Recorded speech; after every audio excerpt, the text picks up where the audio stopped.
Yo, what up, y'all? It's your boy Josh. I know, L content creator. I said I was gonna do this as soon as possible, but at least I'm getting the video out. I have listened to the album already. I've listened to it once, and we could get into my thoughts later. I'm very excited to listen to this album again because I feel like I've missed a lot of what Noname was talking about within this album. A couple things have come out of this album within the release of it, with certain people being on it. First track on this is Black Mirror.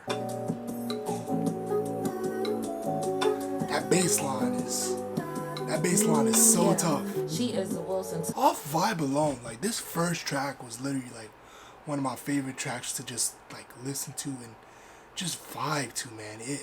It's that bass line hits so well, and with Noname's voice just being so monotone, it just works so perfectly for this track. I'll be honest, I'm not really like a lyricist breakdowner. Like, I don't listen to every single lyric. I do enjoy a lot of lyrics, and like if there's some key lines, I'd listen to it. I'll be like, oh, that's really cool. I like how you rhyme that with that. I like how you draw knowledge from these two different things and put it together. For this, it was just like, I just enjoyed the vibe of it all. Just very much a tropical, sitting by the seaside vibe, just chilling.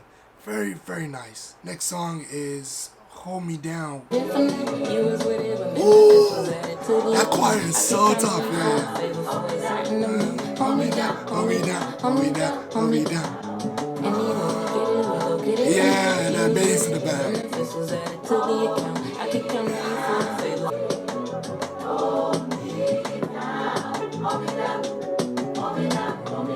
Yeah.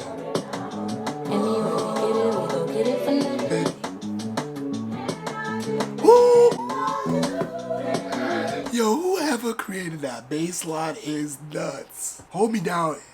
This is like prime Noname territory right there. This is like, get the choir in, I'ma rap some shit, and let's get that choir behind me. And the drums is, first off, the drums on this production, amazing on this track. Love it. Voices of creation, excellent. Backing on this. If this showed up on Telephone or Room 25, I wouldn't bat an eyelid, because this is like what I love about Noname right here. Excellent production on tunes, excellent choices of features, and great lyrics to back up what she's spitting about. Next is Balloons, featuring Jay Electronica and Aaron Allen Kane. With the hybrid, baby couldn't pass it up. Coochie cutters in the concert with the lights on. Yo, speaking of coochie cutters, I literally just found out what coochie cutters are. The entire time, I had no clue coochie cutters was a thing until today.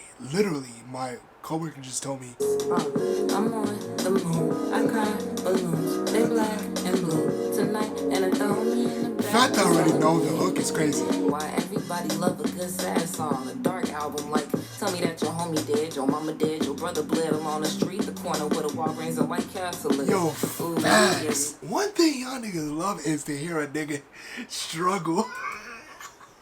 But you know what? It's crazy because I'm the same way too. I feel like, damn, that nigga struggle sound crazy. Give me more.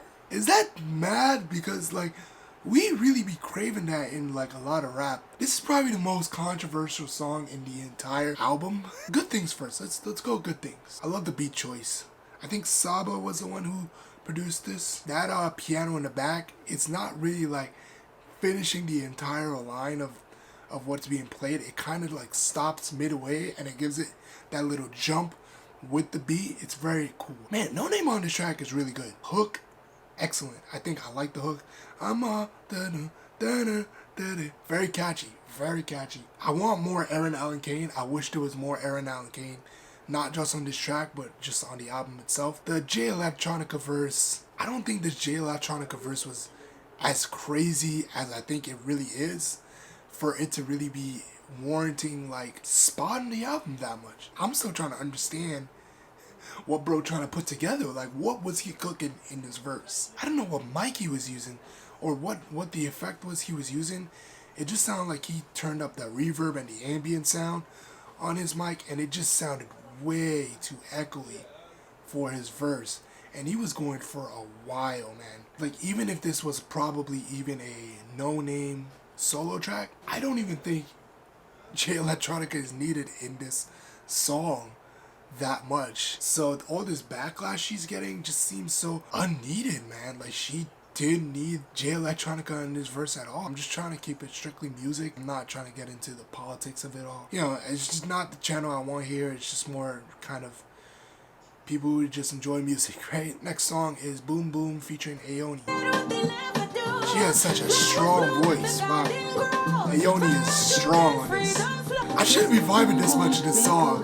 This song has nothing to do with me at all, but it's fun, you know.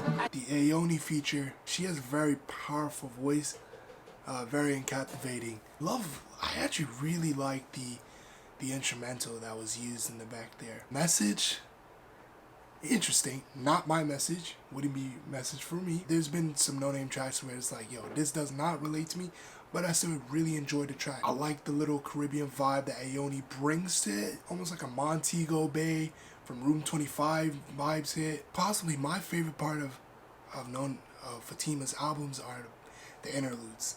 She be saying some stuff. She be cooking. I ain't gonna lie. Oh my god.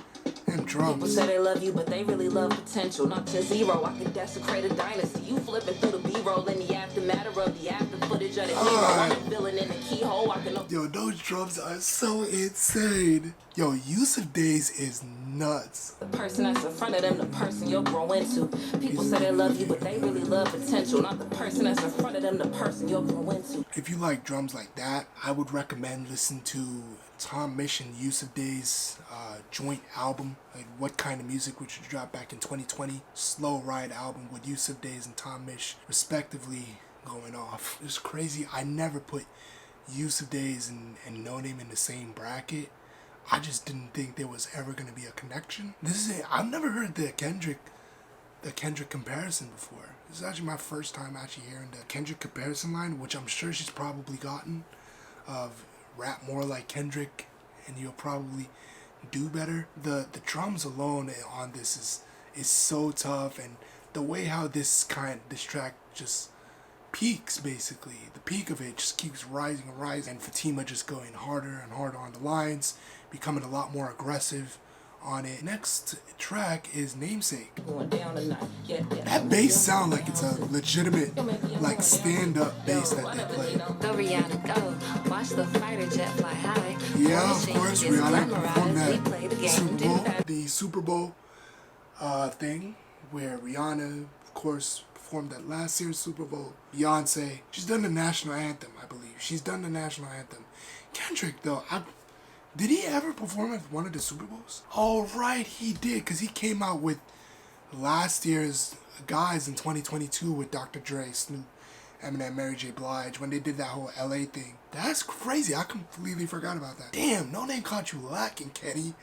Why Noname catch you lacking like that? Definitely a song I want to go back and listen to again, because I feel like there's a lot I can take from, especially at the start of that. I didn't really understand a lot of it. Next is Beauty Supply. Support the black business, no compromise. Yeah, Like good for you, some say this is self-love to break. Put me to the beauty supply. Is that just Noname? There's no way that's just Noname. Man, in terms of like grooviest tracks on this album, Beauty Supply is definitely one of them. This is definitely like one of the grooviest ones. With all the different producers on this album, the one thing they got going for them is that they was all cooking with the bass line. I don't know if Noname was like, yo, a wicked bass line for all 11 of my tracks. Kind of talks about the life of a black woman supporting black businesses. I did love the line where she says, silly and absurd, wearing a fur cap, wig hat, and then preach I love everything black. You know, and just like how I guess some women just feel like they're genuinely prettier with their weave or wig on. Like that, to me, like I always like to tell like at least my friends that, you know, you're very pretty without, you know, having to put on extension here, and with your natural hair you look just alright, man. Like you don't need the wig and weave because your natural hair is alright. If you a man out there, just You know, tell all the black women you know that you look fine with the natural hair that you got. I guess sometimes they just be needing that push, you know what I'm saying? Like that encouragement. And I guess that's why she's saying take a trip with her to the beauty supply where we can refine the standard of what I guess should be used for black women.